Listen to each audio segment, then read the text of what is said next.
Welcome to Season 2 of the Radical Bible as we take up the book of Revelation. So, Season 1 was Genesis at the beginning of the Bible, and Season 2 is Revelation, and we will cover some of the territory in the middle. But just a personal note to get this series started. For me, going from Genesis to Revelation is a reversal of the order in which I actually encountered these books. I had written my first book on the Gospel of John, published in 1994, and as I was teaching that in churches around the Seattle area and elsewhere, I began to get questions toward the end of the decade about the millennium coming, and what did I think God was going to do, and was it going to be the end of the world, and what did the book of Revelation have to say to this? And honestly, I had very little to say because I'd never studied the book of Revelation. It had intimidated me. Not because I thought it was about a literal end of the world. I sensed just intuitively and from the work I'd done with the Bible so far that couldn't be right.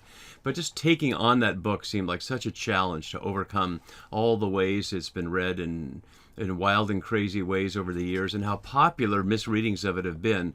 I thought, how can I take that on? But as it happened, I was inspired to do that in combination with an Australian person named Anthony Gwither, and this was before the internet was what it is now. We were able to exchange email via AOL, but not much else until Anthony came to Seattle and we finished working it out together in 1999, just in time for the millennium. And that book is Unveiling Empire, and here's the cover of it. And a lot of what I'm going to cover here is from that, but there's also a lot I'm going to cover that's not in that, because Unveiling Empire is not a commentary. It's a thematic introduction to try to give people who are willing to reject the end-of-the-world readings, the millennial and dispensational readings, and we'll talk about those terms in just a moment, for a more rational way to read it in light of how we read other scripture. So it was really a source book and a theme book, and I'd always wanted to do a detailed commentary, but detailed commentaries on the book of Revelation can easily be 1,000 pages or more because there's so much going on, and I did not want to write a 1,000-page commentary. So I put it off after that and read the book of Genesis. And as we'll see, Genesis and Revelation are connected in many ways, not least of which is the phrase, the great city, which appears in Genesis 10 as built by someone named Nimrod and would happen in the Mesopotamian area where Babylon and Assyria are. And then in Revelation, we hear the great city, Babylon, again, this time described as fallen from the voice from above. So I wondered how those pieces are fit together, and now over 20 years later, I have a little bit of an idea of it. So I'll be showing you in this session and some others some of the tools that I was using when I got this project, my own project, started back in the late 90s, but we'll also be incorporating further thoughts that I've learned from other scholars and colleagues who've been working in this book, not always by writing books about it, but by teaching about it and talking about it elsewhere. So welcome to the book of Revelation. So you see on the screen now just the simple text from the New Revised Standard, the revelation of Jesus Christ, which God gave him to show his servants what must soon take place. He made it known by sending his angel to his servant John. There's already a million questions there. Who's John, and who are his servants, and what's an angel, and how does a revelation of Jesus get sent by an angel to somebody named John, and where, and when, and why? And all those kinds of questions. Well, before we can begin to get to that, we have to clear some ground. Just as when we started Genesis, I had to clear some ground about reading Genesis literally or not literally against science in various forms, including Darwin's evolution. Now the challenge is to read Revelation against some of the end-of-the-world readings of it. So I want to introduce a few resources. I'm not going to go over them in detail. Some of these things are in Unveiling Empire, and I'm not trying to sell a 20-year-old book to you, but it might be helpful. I'm sure you could find a used copy somewhere as well, a new one from the publisher Orbis. But my goal is simply to give you some resources without having to buy the book that you can use. So I'll be going over some of these things, and if it feels like I'm going over them too quickly, of course, you can always hit pause and just read what's on the screen and take it in a little more slowly. So let's jump right in. First thing we have to deal with is some terms, and these terms are table 1 from the book, and they're listed alphabetically, so I'm going to briefly go over them that way. There's not necessarily a logical order to go through these otherwise, but I just want to introduce a few thoughts. I won't read this page to you, but hopefully you can hit pause if you'd like to read it yourself at any time. So many people associate the book of Revelation with someone called the Antichrist, but actually there's no Antichrist mentioned in the book of Revelation at all. The Antichrist is only used in the context of the first and second letters to John. This is not the Gospel of John, but first and second letters to John. And simply, the Greek antichristos simply means somebody who's against Christ. It doesn't refer in that context to the devil or some horrible figure who's going to come. It's simply someone who's against Christ, just as the word in English literally sounds, anti-Christ. Apocalypse and apocalyptic are technical terms here, and modern mainstream scholars, not end-of-the-world scholars, have argued endlessly to try to come up with definitions of these terms, and have, I think, failed, because these are labels which we want to put around a whole range of texts that don't necessarily fit easily within our categories. And whether that's like gender or race or other things that we've recognized are not boxes that actually describe reality, but are often points on a spectrum. So apocalypse as a noun about a kind of text, not about an event, actually, as we'll see, or apocalyptic as an adjective describing a kind of text, are important to consider, but not to try to have a definition. And for now, I just want to highlight a couple things that apocalyptic isn't. It's often used in even secular media as an adjective to describe a powerful event, sometimes, in a banal sort of way, like a traffic jam, as an apocalyptic traffic jam, or with the next term on there, snowmageddon, to suggest snow that paralyzes a city. But apocalyptic, from the Greek word apocalypto, as you can see there, simply means to lift the veil. It's a metaphor for uncovering what's hidden. And I'm going to use that term in two ways. To uncover what's hidden in the sense of things that are only knowable to God, and that's what we heard in those first verses here, a revelation that God gave to Jesus that passed to an angel and passed to John, and then he's told to write it down and pass it to the angels of the churches in the Roman province of Asia. So something that humans could not have access to with our limited tools of sense and brain. Another aspect of that kind of revelation is stuff that we can know if we choose to see it, which in the context of the pandemic that we've all been going through, one can argue that it was an apocalyptic event and that it revealed many of the injustices in our healthcare system and otherwise that we just didn't want to see or chose not to pay attention to.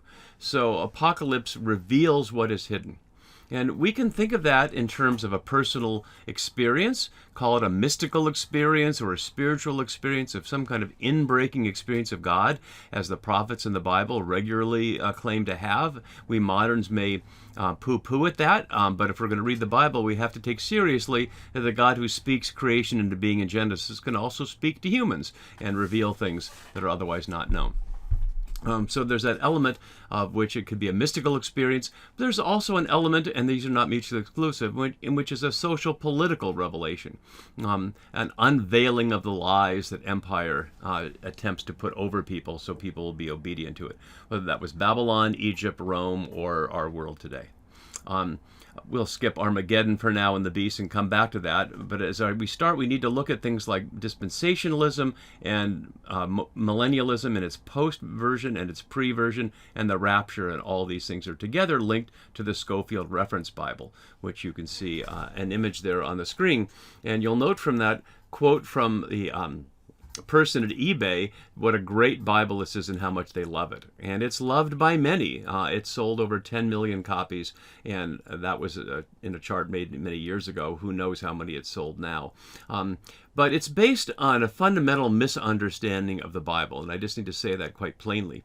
It's based on the idea that events in the Bible, if they have not already happened historically, will happen as described. And so it attempts to gather together all the supposedly unfulfilled quote-unquote prophecies, understood as predictions of future events, and try to come up with an interpretation in which all those pieces fit together. And the Scofield Reference Bible is used as a tool to try to connect elements from different texts like Daniel and Revelation and other places into a story that Cyrus Scofield tried to put together in 1909 based on the earlier popularization by John Darby, an Irish preacher and pastor in the 1840s. And so this whole idea of the Bible predicting the end of the world and searching through its unfulfilled terms for elements of that about that end of the world is incredibly popular, and we have to take it seriously, even if I have to say flatly here, it just radically misunderstands what the Bible is as a whole and what the book of Revelation is in particular. And I'm not just going to assert that, I'm going to show it to you as we go through this carefully, one verse at a time. I've certainly found that trying to argue with people who take that view is a useless activity, but perhaps painstakingly showing the evidence and inviting people who are open to the possibility of learning a new way will lead to, if not conversion, at least the possibility that there are other ways to read this book. The difference between pre and post, as we'll see, has to do with the idea within this whole worldview of thinking, of when the millennium described in Revelation 20, as you see here, that Christ will return to earth for 1,000 years, taken as a literal return, whether that will happen before the rapture of the believers or after. Now, that leads us to the rapture, and I'm putting on the screen so you can see now a cover of Barbara Rossing's book, The Rapture Exposed. She's a scholar at the University of Chicago at the Lutheran School of Theology, and has done a very good job in showing why the rapture is a misreading of the Bible in general. But it's certainly not even in the book of Revelation. As you can see here, it's in 1 Thessalonians 4:17.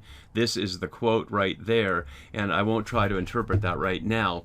But the idea that this is a literal event is then woven into all these other texts and taken as the turning point in history, and the very popular Left Behind books that sold many tens of million copies and are video games and film are based on that idea that there'll come a point where the believers will be lifted away. And the TV show, the Jamin Lindelof TV show, The Leftovers, is in a sense a parody on that, in showing 140 million people are lifted away and there's no apparent reason. It's not because they're good or bad or any reason at all. And as the song over the credits sings in the second and third season, let the mystery be. But millennialists will not let the mystery be and are seeking to find answers, even though in the Synoptic Gospels, Jesus plainly tells his disciples when they want to know the time and place of the end, it's not for you to know, that he doesn't even know. But that hasn't stopped generations of millennialists trying to figure it out, even if Jesus told them not to. So we'll explore more of this as we get into detail. And this breaks down into not only millennial pre and post, but tribulation pre and post, and I won't get into all that now. So those are just some terms we have to pay attention to, and you can copy this, yourself, or I can put a link to it if that would be helpful. So let's look at historically where this all came from. I have two versions of this so you can see. One's a timeline and one's a table. So starting in the time of exile, when the Babylonians conquered Jerusalem, the time period in which Genesis was written, and as we explore in our first season of this Radical Bible program, we have the hints of apocalyptic. In the sense we have Ezekiel and Isaiah either from exile or around the time of exile, anticipating a world that's radically different than the one they're in now, providing a vision of something different. That begins to shape the possibility that there's something more that God is offering than meets the eye. But after the Babylonian conquest, the Persians conquered the Babylonians and ruled in the area, which is to say the restored Jerusalem area, for 200 years, all the way up to Alexander the Great, so these 200 years here. And Persian Zoroastrianism had a great influence on the Bible in general and apocalyptic in particular. So we need to look at just a couple elements of that. And again, I won't go over this in great detail, but I'll leave it on the screen long enough that if you'd like to pause and read it, you're welcome to. I would encourage it as well. Zoroastrianism, of all the other non-biblical religions of the ancient world, like the Babylonian or Egyptian, still exists. There are still Zoroastrians in the world, unlike the sense that nobody, as far as I'm aware, worships Marduk or the sun god Ra in Egypt, although there may be. But Zoroastrianism ought not to seem strange to us, ironically, because both Jewish and Christian narrative have taken up elements of it, given the 200-year influence at that time period. It's not any more surprising than that both Jewish and Christian organizational forms use capitalist modes of nonprofit status and pay staff, etc. It's just a given in our society that we organize things financially around capitalist modes that are our law. And in the 200-year period, the Zoroastrian view became part of the air they breathed, even though they rejected the overall narrative in favor of the then ongoingly developing biblical narrative. So a couple of things about Zoroastrianism that are important here. In the earliest form of it, Asha, which is the all-embracing order of creation, the good way of things to be, and it was overseen by Ahura Mazda, Lord Wisdom, who's like the good god. And it's opposed by Asha, or Asha is, negated by Druze, which is falseness, which is controlled by Angra Mainyu, the spirit of destruction. So you'd see that similar to the idea of a devil or Satan that appears in the Bible only at this period, the devil in the post-exilic period, Satan, in the post-exilic period, and the devil not until the New Testament period. So within this context, these two powerful forces fight within each person and within society to see who will survive. And so if you have that sense of the angel on one shoulder and the devil on the other, that has its ultimate roots in this kind of dualism that we see here. But over time, when Persia went from a resistance culture to imperial culture, much like many cultures do, including the American culture, these things were changed to make Zoroastrianism, by then the imperial religion, support the existing monarchy rather than being an argument against it. So a couple of things to pay attention to. There's only a limited time in which the cosmic battle between these two forces will take place. And at the end of the battle, depending upon which one won, which is not determined within their tradition, it's up to humans to make the decisions that add up to a winning or a losing, there would be a large-scale bodily resurrection, basically a recreation by Ahura Mazda, followed by a great assembly, and the righteous would become eternally young, and then the earth would be flattened by a fiery flood. And all humans would become Zoroastrians, and that would be celebrated annually. This would all be facilitated by a savior figure known as the Shaoshant, and this might sound familiar if different to us, that Zoroaster, the prophet's seed, is to be preserved in a lake and watched over. When a virgin bathes in the lake, she will become pregnant and bear the Shaoshant, and he will lead the faithful to victory. And the great event called the Making Wonderful. And this is some of how that changed over time, so that the revelation of Zoroaster was put off to a series of 1,000-year periods, which is exactly where that comes from in the book of Revelation. So that's the influence of Persia here. And then Alexander the Great conquers, and we get the question of how to be faithful Israelites, Judahites, whichever you want to call them at that point, against the powerful Hellenistic empires. And it's where we get the beginning of truly apocalyptic literature with the book of Enoch, which I have divided here into the times in which it was written, as far as we can tell, and the sections, but as we have it, it's now collected into one text. So we have 1 Enoch 1 to 36, and 85 to 91 here, and 93, and then there's some other elements that are a little later from this time that we're not going to look at here. And the book of Enoch is one of the most important non-biblical books for understanding Revelation and really understanding the Gospels as well. When we do the Matthew and other sessions, we'll also look at the role of 1 Enoch. So let's look at this in terms of a table for a minute so we can see just how this goes in terms of text. So these are the early ones I just looked at and what they were concerned with. Focusing on Jewish apocalyptic apart from Christianity, the classic first text is Daniel 7 to 12. Daniel 1 to 6 are the so-called court tales. They're not really kid stories, but they're often told as kid stories. Daniel in the lion's den and the fiery furnace and such. I would not give those to kids as advice of what to do if you ever find yourself facing wild animals or a fiery furnace, or an evil king for that matter. But Daniel 7 to 12 are the classic apocalyptic texts, and we'll see echoes of Daniel 12 all the way through the book of Revelation. And in reality, it's almost impossible to understand Jesus' proclamation of who he is in the Gospels without paying close attention to Daniel 7 and the vision of one like a son of man or a human being. And then we have the book of the Watchers here in these sections. And then some other Jewish apocalypse, which we won't look at, some in the Dead Sea Scrolls, and then 4th Ezra and 2nd Baruch. This is from the post-temple period, so at the same time as the Synoptic Gospels and John and Revelation were written, so we don't know exactly which came first, but we'll see echoes there. Which is to say that this kind of thinking and writing is in the air. In this first century period, there are a lot of these kinds of texts, and this is not all of them. These are just some.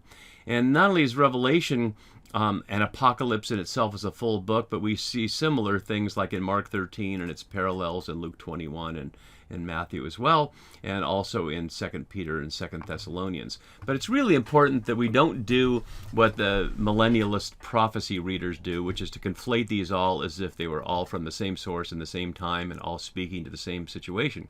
Their situations are parallel in that they're grappling with the reality that God's people feel powerless in the face of empires and kings who claim divine authority. And are offering some kind of hope. But their messages are not all the same, and they certainly represent a range of views that would have existed about what God would do at that time. When I was in graduate school 35 years ago now, I was taught that Apocalyptic was written for people who gave up on politics. And at the time, I objected to that because I thought, I'm not giving up on politics in the sense of concern with the world.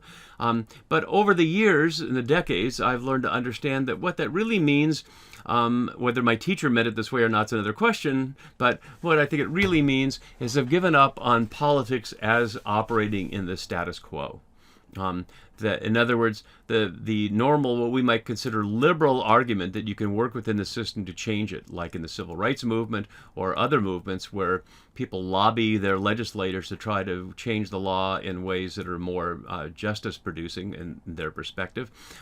Apocalyptic writers have given up on the hope that the system will reform and believe instead that the system, unjust and not founded in God, must fall and be replaced by something else. As the classic advocate for the poor, Dorothy Day, who co-founded the Catholic Worker Movement, famously said about the Catholic workers, small houses of hospitality and resistance, they were giving birth to the new within the shell of the old. So as the old falls away, the new would be ready to take its place. And I think that's a pretty fair reading of how the book of Revelation and apocalyptic literature is meant to be understood then and now. So the last thing I want to do in this introductory session is just show some of the range of non-millennial ways to read it. And these are all authors from before we wrote Unveiling Empire, so from the late 20th century, as you can see here. But even if I were to enlarge this to add another 20 books of modern literature, more recent literature, we'd see roughly these same approaches. And I'm not going to, again, to try to go through all these. I'm just trying to help you see that it depends upon which one we choose as to how we read. There's not a right answer to this. In fact, I encourage you to not just pay attention to what I offer here, but if you're really interested, pick up some recent commentaries and I'll refer to some along the way. My goal here is to give you the resources to interpret it for yourself. So we'll be going through in great detail, seeing the echoes of Hebrew Scripture, looking at elements of the Roman imperial context, and seeing how the pattern within this book fits together so you can decide in your life, among your community, of what it means to you. So next session, we'll dig into the first 3 verses, and I look forward to going through this powerful, amazing narrative with you in these sessions. See you soon.